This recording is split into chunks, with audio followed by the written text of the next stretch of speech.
Assalamu alaikum everyone. I hope you all are doing well. I'm SUMERA, Healthy Wali, and welcome to all of you in another exciting episode. Today I am joined by ChatGPT to discuss a very important topic, that is how to deal with criticism and use it for self-improvement.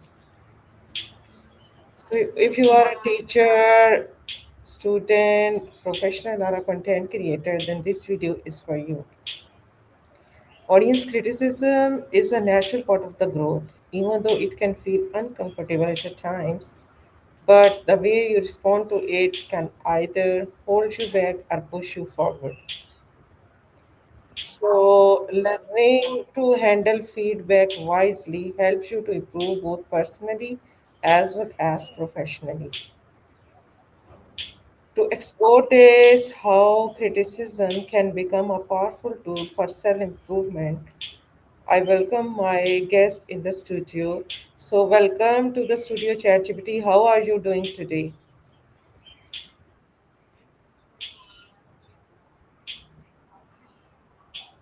Thank you, GPT. Our today topic is how to deal with criticism and use it for the self improvement.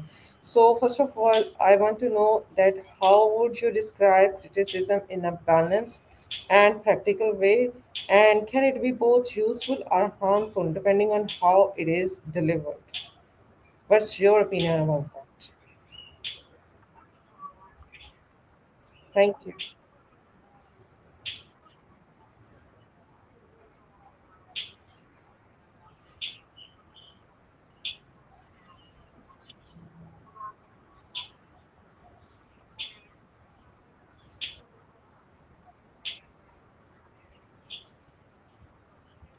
Tearing us down instead of building us up, then yeah, it can discourage growth. The trick is to separate the message from the emotion around it. Ask, is there something useful here that I can learn? Even if the delivery sucks, the lesson could still be worth taking. You are absolutely right, Shivati. We are dealing with the negative criticism as well as the constructive criticism. So, tell me, what's the major difference between these two types of criticism? Hmm. That's another excellent question. So, the major difference really comes down to intention and delivery. Constructive criticism is aimed at helping you improve. It's specific and respectful. For example, your presentation had good ideas. Maybe add more examples to make it stronger. Negative criticism, on the other hand, often just points out flaws without guidance, like you're terrible at presentations, which doesn't really help you figure out how to get better. So, constructive builds you up, while negative criticism often just tears down without a path forward. That was very valuable insights, GPT. Criticism, people deal it very negatively. Why do people often take criticism personally instead of objectively? And tell me that what mental shift, how mental shift can help them to stay calm and open minded. Hmm. That's a thoughtful one. People usually take criticism personally because our brains connect it to our identity. So when someone comments on our work, it can feel like it's about us as a person.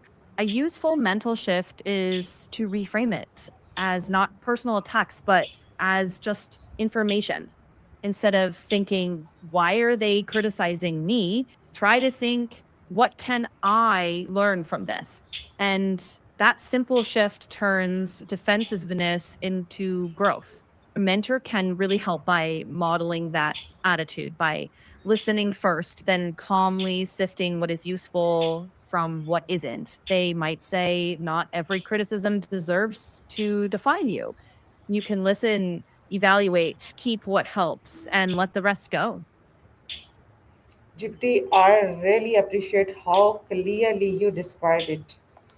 Okay, I'm going towards my next question that how should someone respond immediately after receiving criticism? And do you think is it better to pause and reflect before reacting or not?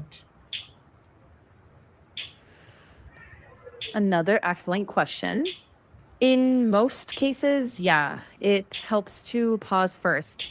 Listen, make sure you understand, ask clarifying questions if needed, and then take a moment. A simple response could be, "Thank you for the feedback. I'll think on it." That shows confidence, openness, and maturity. Rushing to react can lock you into defense mode. But if you pause, you give yourself space to filter what's fair, what's useful, and what to let go. Over time, that habit makes criticism less threatening, almost routine. It's like That may strengthening that makes a lot of sense, GPT. How can criticism reveal blind spots in our behavior or performance? And what do you think? Can it help us to notice areas we might otherwise ignore or not? If yes, then how?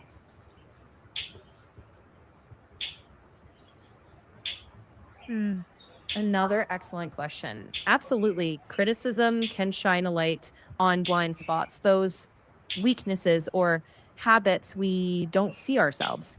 For example, maybe a teacher notices your explanations are clear, but could use more engagement, or your audience points out that your presentations are informative, but maybe they're moving a bit quickly.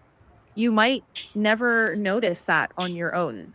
But if you pay attention to patterns and if multiple people you trust mention the same thing, that's a strong signal that it's worth checking out. Treat criticism like a mirror, not a hammer. It's not there to break you, but to show what might be useful to polish. With that mindset, those blind spots become opportunities instead of setbacks. That found you very explanatory way. Thank you, GPT. GPT, as we are discussing about the criticism today, so what do you think? Is there any role of emotions associated with it? Like, what role does emotion intelligence play in handling criticism? And how can managing emotion improve how we accept feedback? Hmm. That's an excellent question. Emotional intelligence is huge here. It's the ability to recognize and to manage your own emotions while also understanding others. With criticism, it helps you pause instead of snapping back. It helps you to stay calm so you can actually focus on what's being said rather than your nerves. It also helps separate self worth from performance. Mistakes don't mean you're a failure, they just are signals for improvement. When you manage your emotions well, you can treat feedback as data and not an attack. And that shift makes it easier to grow, to accept the feedback gracefully, and to turn it into constructive action instead of feeling discouraged. Okay, that was a great explanation, Tipti.